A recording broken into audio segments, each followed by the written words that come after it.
এইভাবে করে উল্টে পাল্টে ভেজে নেব। সবগুলো কাবাবকে উল্টে পাল্টে খুব সুন্দর করে আমি ভেজে নিয়েছি। এবার তুলে নেব।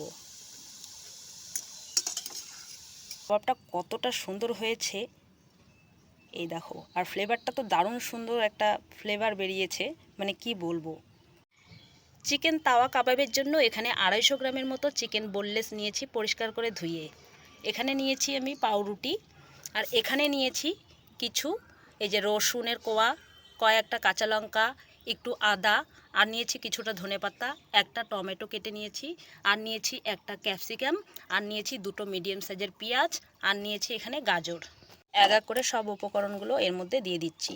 যেহেতু মিক্সির জারটা একটু ছোট, তাই আমি 2-3 ধাপে করে নেব। মিক্সির জারে ঘোরানোর পর এই যে এরকম জল বেরিয়ে আসবে, একটা ছাঁকনির সাহায্যে জলটাকে বের করে নেব। এবার মিক্সির জারে চিকেন বোনলেসগুলো নিয়ে নিতে হবে। চিকেন বোনলেসের সাথে ব্রেডগুলোকে নিয়ে নেব। মধ্যে একবারে বাটার দিয়ে দেব। বাটারটা যেহেতু রোদ্রে রেখেছিলাম তাই গলে গেছে। বাটার দিয়ে একবারে মিক্সির জারে পেস্ট করে নেব। পেস্ট করে নেওয়া চিকেন, বাটার, ব্রেড, এরকম একটু শুকনো শুকনো ব্রেড আর চিকেন বাটারটাকে পেস্ট করে নিতে হবে। আর এই যে সবজিগুলো যে আমি পেস্ট করে রেখেছিলাম সেগুলো দিয়ে দিচ্ছি জল ছাড়িয়ে নিয়ে। এর মধ্যে এক এক করে সব মশলাগুলো মিশিয়ে নেব। স্বাদ বুঝে নুন, হাফ চা চামচ জিরে গুঁড়ো, হাফ চা চামচ ধনে গুঁড়ো, চা চামচের হাফ চামচ গরম মশলার গুঁড়ো, হাফ চা চামচ গোলমরিচ গুঁড়ো।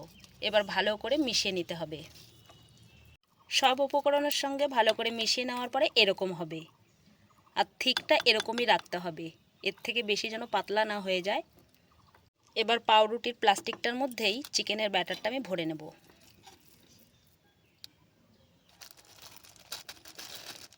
সম্পূর্ণ ব্যাটারটা এর মধ্যে ভরে নেব। ভালো করে সম্পূর্ণ ব্যাটারটাকে ভরে নেব। সম্পূর্ণ ব্যাটারটাকে ভরে নিয়েছি। এবার হাতের সাহায্যে প্লাস্টিকটাকে বেঁধে নিতে হবে। তারপর এই যে এই কোণাটা একটু কেচি দিয়ে কেটে নিলে হয়ে যাবে। গ্যাসে প্যান বসিয়ে দিয়েছি আর দিয়ে দিচ্ছি একটা বাটার। বাটারটাকে প্যানের চারের সাইড দিয়ে লাগিয়ে নিতে হবে, চার সাইড দিয়ে খুব ভালো করে। বাটারটাকে বেশ ভালো করে গরম করে নিয়েছি। এবার এই যে এইভাবে করে একটু চাপ দিলেই খুব সুন্দরভাবে বেরিয়ে আসবে।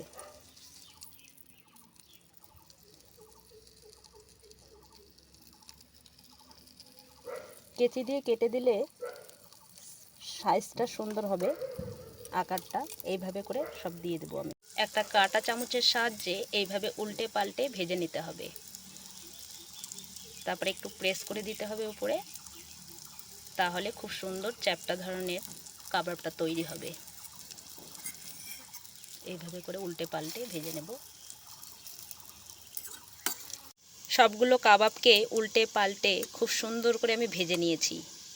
এবার তুলে নেব।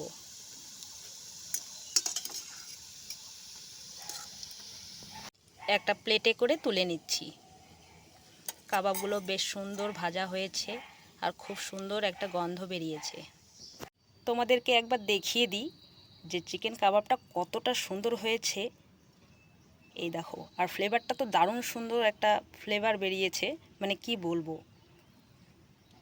দারুণ সুন্দর খেতে। একদম কম সময়ে কম উপকরণে খুব তাড়াতাড়ি ঝটপট হয়ে যায় বিনা তেলে। শুধুমাত্র একটু বাটার দিয়েই আমি কিন্তু গোটা কাবাবটাকে রেডি করে নিয়েছি। চিকেন তাওয়া কাবাবের রেসিপি পরিবেশন করার জন্য একেবারেই রেডি। আর দেখো কতটা সুন্দর হয়েছে। তোমাদের আজকের ভিডিওটি কেমন লাগলো কমেন্ট বক্সে জানাতে একেবারেই ভুলবে না।